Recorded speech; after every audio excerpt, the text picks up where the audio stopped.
What's up, good people? Mark Holmes here, and as always, I want to say thank you all for watching, commenting, subscribing, and being part of the Joe Boo Sports Report. Without you guys, as well as you ladies, you know that this literally does not work. You know, it's fall, and I hate, well, it's a love-hate relationship. I hate raking leaves. Thank God I got my power blower and stuff. I love the colors of the trees, but then I hate when the trees get all bare and it looks like everything's dead. But that means the football season is getting knee deep. And today it's like a great combination because it's like 75 degrees out. You know, you got a little breeze stirring. It's still warm enough that you can enjoy it. But you know, football is knee deep. And we're about at the midway point of the season here. This is week number 9.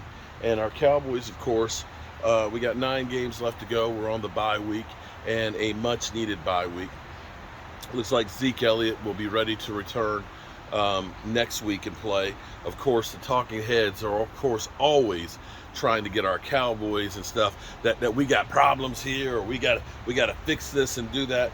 The same guys that said, you know, Stephen A. Smith after week 1, the season's over for the Cowboys in week 1 of the season. I'm joking on it. Yeah, you remember that?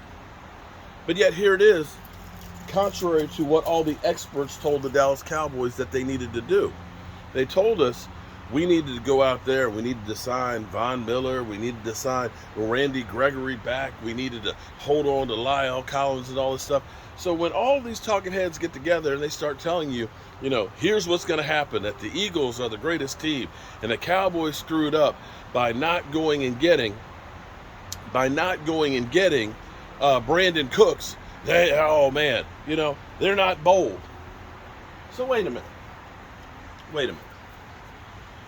So you're going to tell me that the Green Bay Packers that did basically the same thing, although they got more compensation than we did, for Devontae Adams and truly need a receiver, you're not going to say that they weren't making a mistake by not trying to get him? Because clearly Aaron Rodgers and that crew, that team's on life support. That team needs a wide receiver worse than we do. All those people that said that the Raiders, of course, getting Josh McDaniels, oh my God, Josh McDaniels, ooh, and now they got Derek Carr, who the Cowboys should actually not pay Dak and get Derek Carr. You remember that? Yeah. Okay. So Colin Cowherd tried to say that Dak Prescott's contract is the reason why they didn't get Brandon Cooks.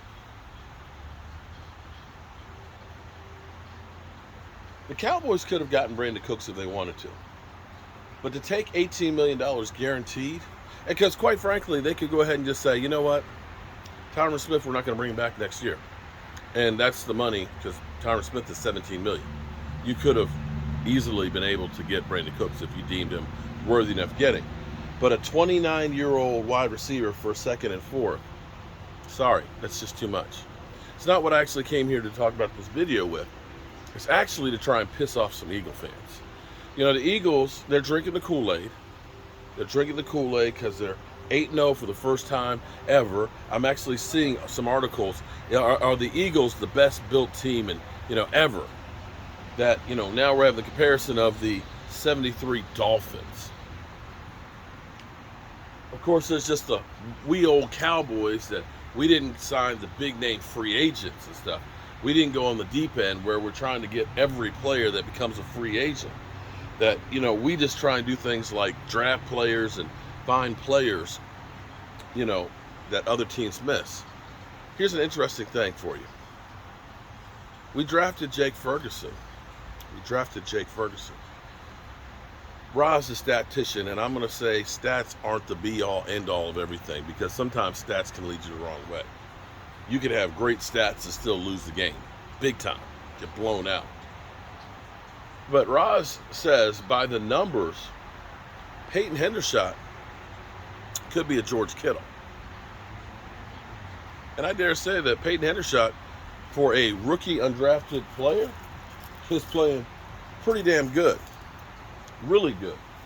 if you go by the grading, he actually grades out better as the best tight end we have on there. But now it's a limited sample size. Be that as it may. But I'm going to tell you why I'm not scared of the Eagles. Even though all the hype machines keep trying to tell you, oh, the Eagles, they're great and everything else. Me watching that game last night and looking at the same Achilles heel that they claim our Cowboys have, which is stopping the run. I know we gave up 240 yards against the Bears, the number one rushing team in football, in a blowout, 49-29. But here it was, the Eagles couldn't seem to stop the run. The Eagles gave up to the Texans, without their two top wide receivers, and David Mills as a quarterback, gave up 5.3 yards per play to the Texans. They give up 35 points, I know some of it was garbage time, to the Lions. I know they beat the Cowboys, but I dare say that the Eagles, the Dallas Cowboys, backup quarterback killers, because they do. They are incredible. They did what none of the other teams did. They beat Cooper Rush. They beat Ben DiNucci. But they're not real good at beating Dak Prescott. And I know we got our problems at stopping the run too. But here's something that's kind of cool. This is a fact. You know how they have been drinking the Kool-Aid, all the talking heads, about how great, oh my God, the Eagles, they're great. Look at them. Jalen Hurts, that running attack that they have. Oh my God, the Eagles are so good. Yes, they are good. They beat the Lions. They beat Kirk Cousins on Monday Night Football. They beat us with the backup quarterback. They held on against the Jaguars and got 4 takeaways from them. They did beat the Washington Commanders with Carson Wentz. And they did beat up on the Texans last night. Who else am I forgetting? Who else am I forgetting? I don't know. There's somebody else in there I'm probably forgetting. But they've done what they're supposed to do. But here's the thing that's kind of funny. That's interesting. And the thing that actually says, oh, as we sit here, the talking heads keep trying to tell us, hey, Tony Pollard, he needs more carries. Zeke is washed. He's done. You need to get rid of him and everything else. You just need Tony Pollard to run the ball. And I'm going to tell you, you don't want him to do that because then he'll be less effective. But here's the thing that really makes me go, would you believe that the Dallas Cowboys are averaging 4.7 yards per rush? 4.7. That's with a washed up back that's overpaid. And Tony Pollard, right? 4.7 yards per play. And mind you, that was when we also had a backup quarterback and we were playing conservative football, where teams really weren't scared about the deep pass. It's before really you get Dak Prescott back in there. And that's for that stinker of a game that we had against Tampa Bay. But guess what? The Eagles, who have not faced adversity like losing their starting all-pro left tackle, the Eagles, of course, who did not lose their quarterback, Dak Prescott, like we did, the Eagles, who didn't actually lose their running back either, they're only averaging 4.3 yards running the football. And see, this is the perception that you have that, the Cowboys are terrible. Because believe it or not, right now with the running backs that we have, just Zeke and Tony, they're both on pace to run for over 1,000 yards each. Yeah. And that's before you really get into the flow of the game where Dak Prescott is now lighting you up. And if the Cowboys can continue to run the ball that effectively, teams are going to have to put 8 men in the box. And when they put 8 men in the box and you get Dak Prescott on play action, provided Kellen Moore doesn't screw it up, and using 12 personnel and now 13 personnel with tight ends that can catch the football.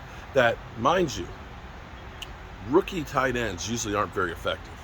But most rookies get better as the season goes on, as they learn more and more. Look for our tight ends, our young guys, to start getting better and better.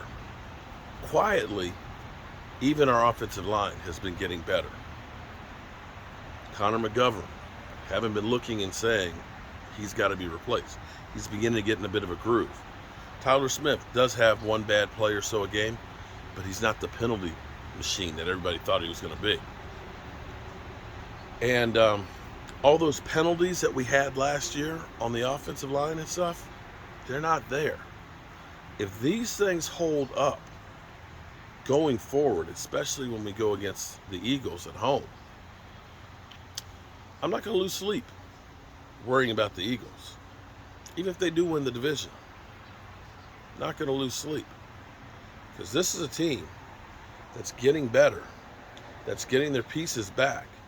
And mind you, Tyron Smith is about 3 or 4 weeks away that we'll be able to have that guy. We'll have the problem of figuring out, where do we put an all-pro tackle? Yeah. Eagles, enjoy the 8-0. Enjoy it. But hey, you guys keep trying to say, I'm scared of the Eagles. I ain't scared. I ain't scared. Maybe you guys should be. See you tonight, 9 o'clock Eastern.